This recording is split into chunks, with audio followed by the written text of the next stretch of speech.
आज की कहानी में एक खास बात छुपी है। आप सभी इसे ध्यान से सुनना।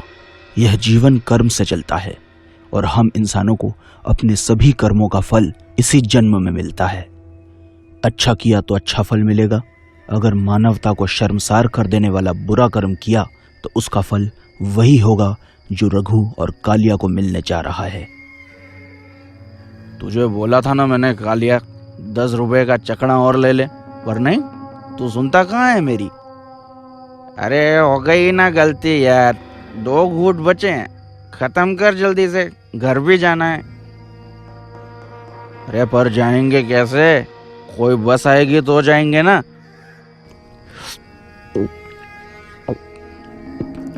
ये ले, ये तो खत्म हो गई।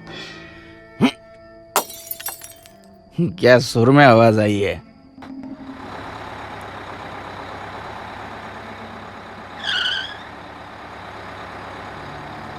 आ जाओ भाई, आ जाओ, आखिरी बस है।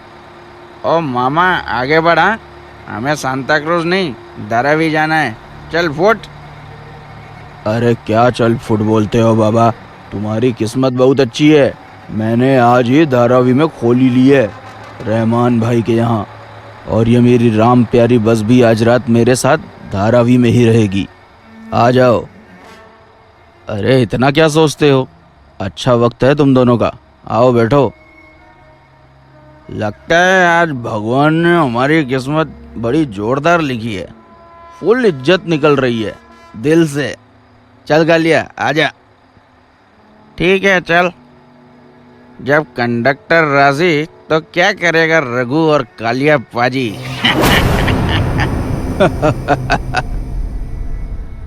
रात के 1 बजे अपने इलाके की बस मिल जाना रघु और कालिया को किस्मत की बात लग रही थी, लेकिन वो नहीं जानते थे कि वो बस और कंडक्टर उनके लिए न्याय का वो दंड लेकर आए हैं जो कभी भी उन पर कहर बनकर टूट पड़ेगा।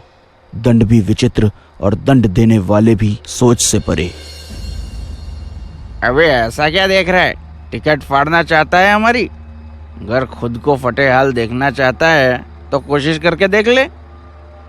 तुम्हारी तो परमानेंट टिकट कट चुकी है, अब तुम्हें किसी टिकट की जरूरत नहीं। अरे मेरा मतलब है कि हम सब तो अब एक ही इलाके के हैं, तो अब तो तुम दोनों स्टाफ के हो है ना, और स्टाफ का टिकट कहाँ कोई काटता है। अच्छा, जो तूने पूरी बात जल्दी समझा दी, वरना ये रामपुरी घुसता तेरे पेट में, निकलता सीना फाड़ के। ठीक वैसे ही ना, जैसे आज से 10 साल पहले तुमने एक मासूम बच्ची के साथ दुष्कर्म करके उसे मारा था, जब ये बस एक्सल टूटने की वजह से आरे कॉलोनी में खड़ी थी।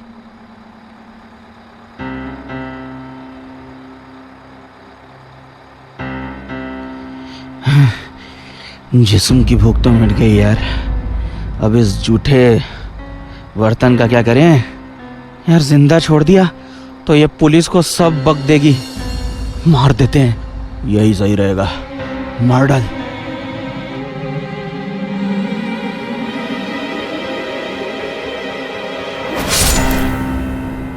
उस वक्त मैं भी इसी बस में था, मैंने सब देखा था, लेकिन कुछ भी कहने से डर गया था। ऊपर से उस लड़की का खून, मैंने यह बात किसी को नहीं बताई, लेकिन क्या? ये बात सीने में दबा देने से मैं बेचैन हो गया। जैसे जैसे दिन गुजरते जा रहे थे, मेरा जीना मुश्किल हो रहा था, और दिन कुछ न कर पाने की गिल्ट के चलते मैंने इस बस में आत्महत्या कर ली। बस उसी दिन से मैं, ये बस और वो लड़की तुम्हारा इसी बस स्टॉप पर इंतजार कर रहे थे जहां से तुमने उसे उठाया था। भगवान का लाख लाख शुक्र है, आज वो इंतजार खत्म हुआ।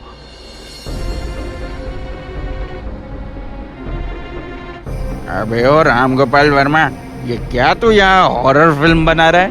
बोल तो ऐसा रहा है जैसे भूत हो तुम दोनों। कोई शक?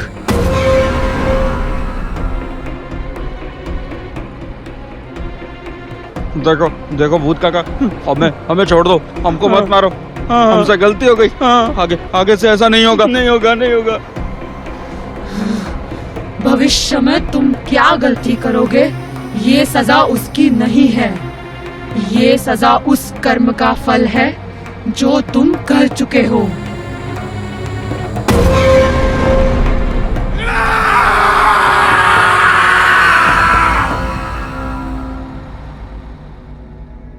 रघु और कालिया को तो उनके किए की सजा मिल गई, लेकिन ऐसी ही कोई गलती करने के लिए अगर आपका दिल भी मचल रहा है तो आर्य कॉलोनी टू सांता क्रूज बस में आपका भी स्वागत है।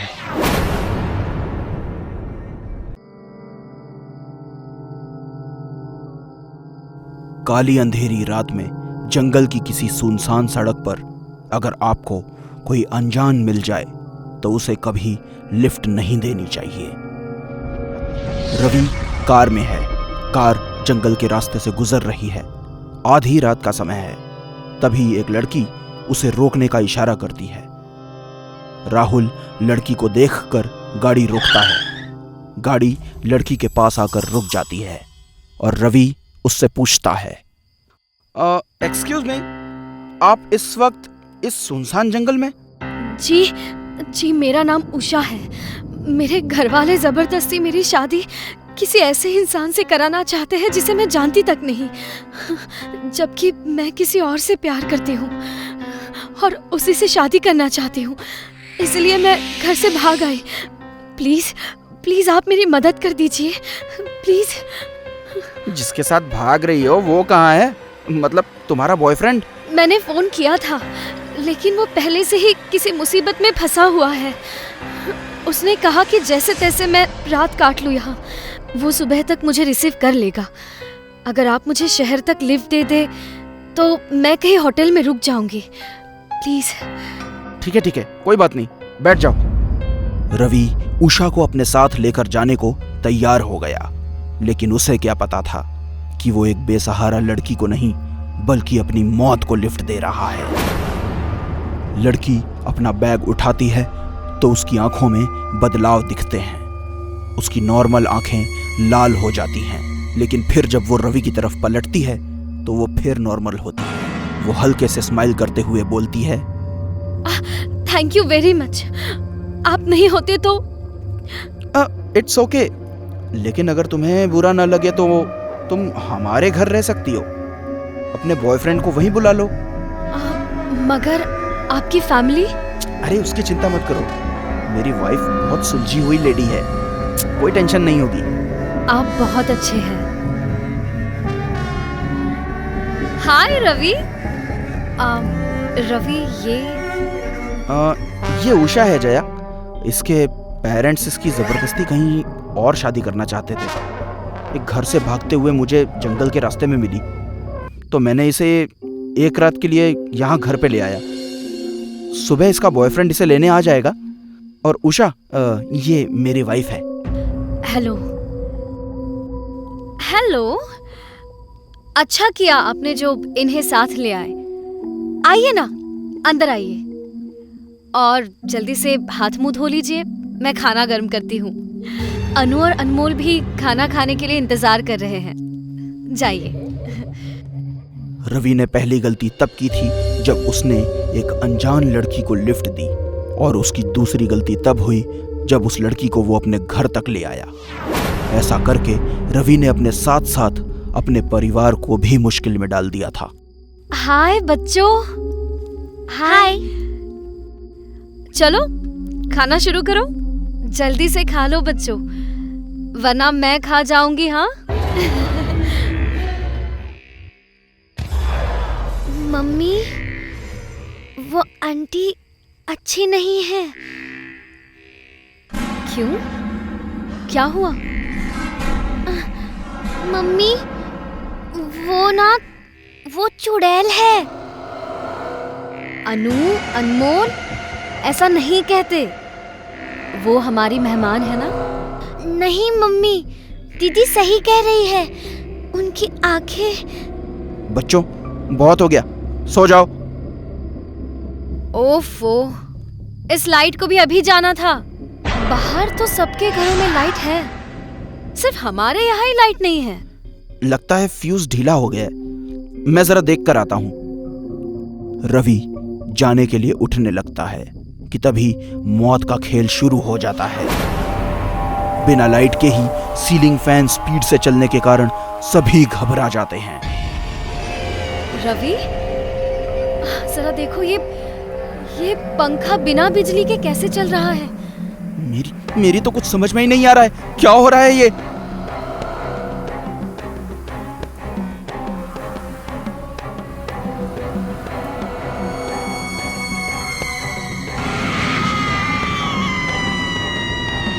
बच्चों ने सही कहा था तुम दोनों को, आंटी चुड़ैल है और अब ये चुड़ैल आंटी तुम सबको खा जाएगी।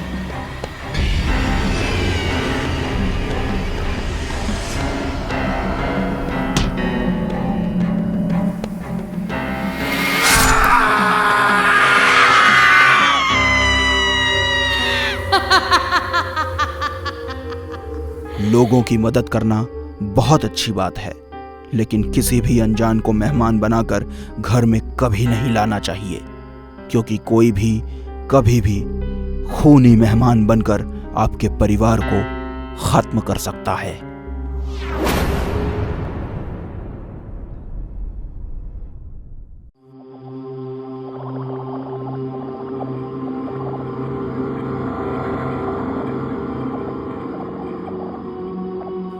यार, तुम लोगों को पता है, मेरे दिमाग में एक बहुत बढ़िया कहानी दौड़ रही है, सुनाऊं क्या? लगता है तुझे ज्यादा चढ़ गई है। ना ना ना भाई, तेरी कसम बिल्कुल भी नहीं चढ़ी, और अभी तो एक ही बोतल पी है। तेरा भाई तो एक बार में 10 खत्म कर दे। हाँ, अरे बस तुम लोग मेरी कहानी सुन लो। भाई तेरे हाथ जोड़ते हैं, तू कुछ मत बोल, तू बस चुप रह और अगली बोतल खोल। तेरे बिना सिर पैर की कहानी सुनकर दिमाग का गुड़ गोबर थोड़ी ना करना है। अरे कहानी तो हम सबके इस भाई मोहित भाई ने सोची है, जब भी बनेगी ना तो बाहुबली के भी रिकॉर्ड तोड़ देगी। ऐसे ही थोड़ी न बन जाती है फिल्म, हीरो हीरोइन भी तो होने चाहिए, पैसा लगाने वाला प्रोड्यूसर भी तो चाहिए। बे मेरा नाम मोहित है साले, प्रोड्यूसर तो यूं पैदा कर लूंगा। और रही बात हीरो हीरोइन की, तो हीरो ले लेंगे किसी को भी, पर हीरोइन तो अपनी प्रिया ही होगी। ओह शिट, प्रिया से याद आया, उसने तो आज मुझे अपने घर बुलाया था। मैं तो चला, आगे का तुम बेवड़े लोग देख लो। वाह गुरु वाह, प्रिया की याद आते ही हम दोस्त बेवड़े हो गए।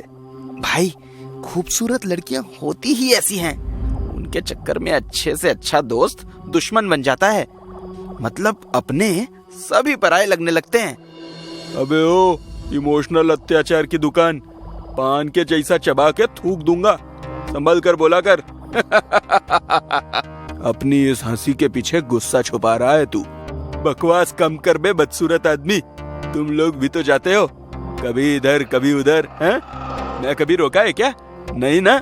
अब मैं जा रहा हूँ तो जलते क्यों हो? हाय हाय, लौंडे का चेहरा तो देखो, खुशी के मारे गाल गुलाबी हुए जा रहे हैं इसके।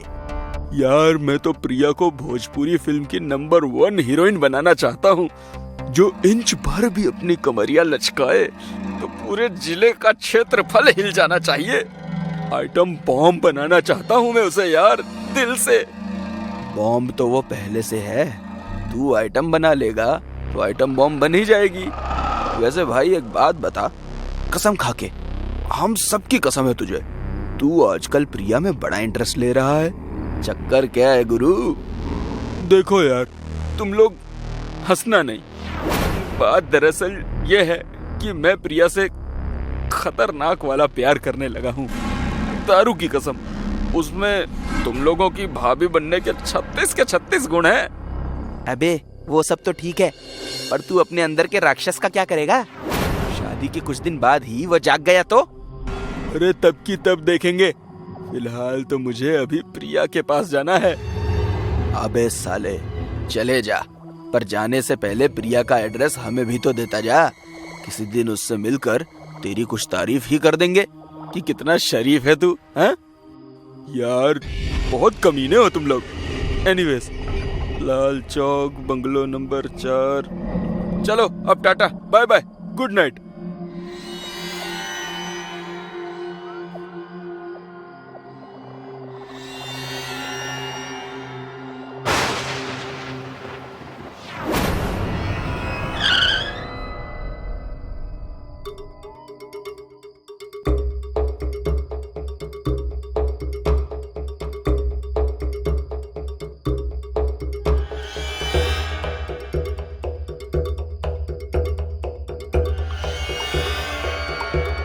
क्या बात है, तैयारी तो पूरी सुहागरात टाइप की है प्रिया ने।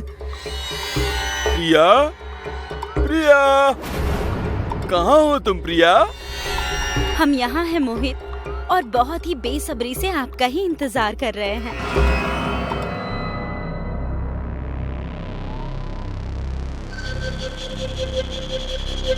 प्रिया, मैं तुम्हें बता नहीं सकता कि तुम्हारे इस वेलकम ने मुझे कितनी खुशी दी है।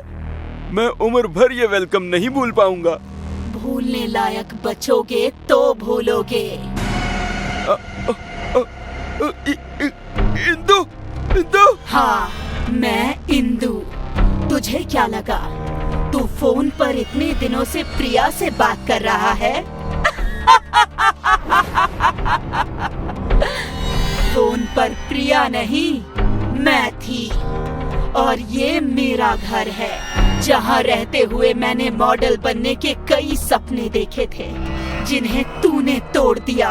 अब मैं तुझे तोड़ूंगी। मैं तोड़ूंगी तुझे।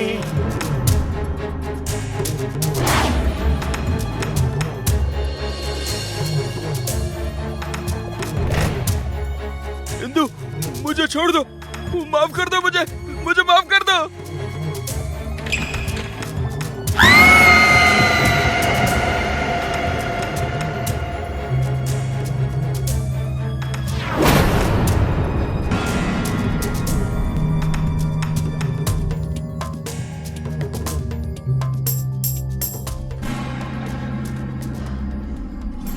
हाँ प्रिया। शुभम, मैं कल रात से मोहित को कॉल कर रही हूँ। उसे मैंने घर बुलाया था, कोई जरूरी बात करनी थी, लेकिन उसका फोन ही नहीं लग रहा। कहाँ है वो? ये कैसे हो सकता है? कल रात तो वो तुम्हारे ही घर गया था। अगर तुम्हारे पास नहीं पहुंचा तो वो गया कहाँ? ठीक है प्रिया, मैं पता करके तुम्हें कॉल करता हूँ। बाय।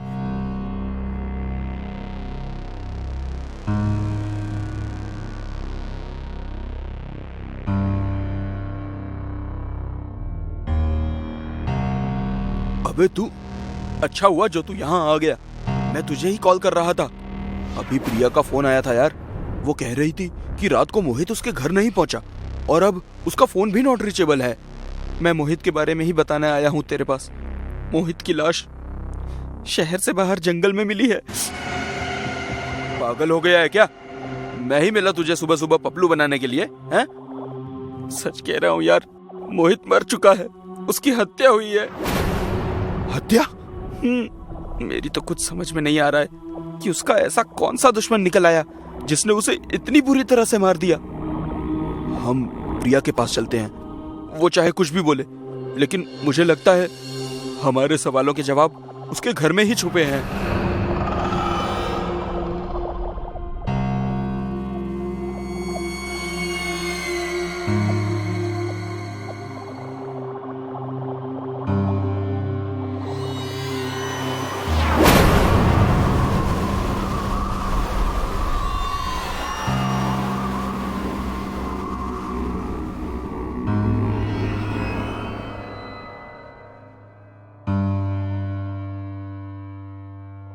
यार, ये प्रिया इतने गंदे घर में रहती है। पता नहीं यार, मुझे कुछ समझ नहीं आ रहा।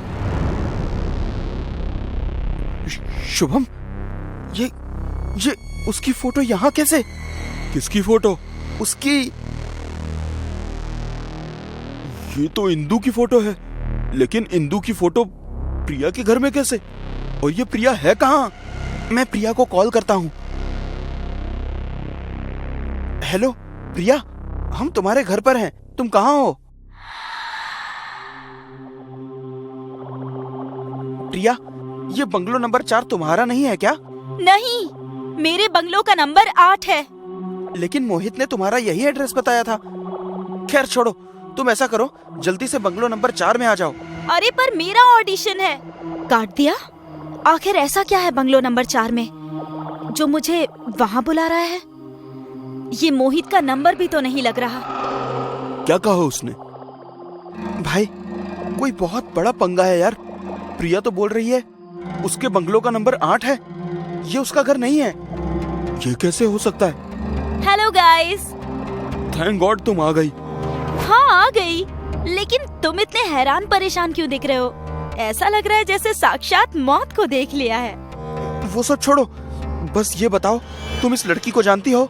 ये कौन है ये? और तुम दोनों यहाँ क्या कर रहे हो? कोई नया शूट प्लान कर रहे हो क्या? हम कोई शूट प्लान नहीं कर रहे हैं प्रिया। शूट प्लान नहीं कर रहे हो तो यहाँ क्या कर रहे हो? खैर छोड़ो, मोहित कहाँ है? वो मर चुका है। ये कैसा मजाक है? यही सच है प्रिया, मोहित मर चुका है और मरने से पहले वो तुमसे मिलने इस घर में आया था। नहीं, ये नहीं हो सकता। जो नहीं हो सकता वो हो चुका है प्रिया। नहीं, ये झूठ है। मोहित नहीं मर सकता। हम तो शादी प्लान कर रहे थे। खुद को संभालो प्रिया, जो हो चुका है उसे बदला नहीं जा सकता। तुम अपने घर जाओ, हमें अभी कहीं जाना है।